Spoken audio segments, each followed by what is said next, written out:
Դու, որ հիմա հեռախոսդ ձեռքում ես պահում, միշտ ապիր անցնել։ Սա պատահական չէ, Աստված է քեզ բերել այս տեսանյութին։ Նա լսում է քո սրտի հառաչանքը։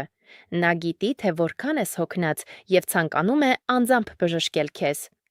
Տեր Հիսուս, խնդրում եմ այս պահին խաղաղեցրու նրա սիրտը, օգնիր նրան թողնել այն ամենը, ինչ իր վերահսկողությունից դուրս է, ապագայի անհանգստությունը, մարդկանց կարծիքները և անորոշությունը։ Տեր, դու ամենի տերն ես, և դու խոստացել ես, որ ամեն բան գործում է դեպի բարին նրանց համար, ովքեր հավատում են։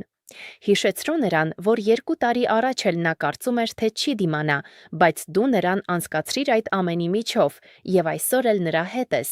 Բացիր նրա առաջ ճիշտ դռները և փակիր այն դռները, որոնք կարող են վնասել նրան։ Նրա անհանգստությունը փոխիր հավատքի, նրա վախը խաղաղության։ Տեր, այս ամենի մեջ ես շարունակում եմ վստահել քեզ։ Գրիր ամեն։ Ես քեզ հրավիրում եմ միասին սովորել Աստծու խոսքը։ Թող օգնությունը գա քո տուն։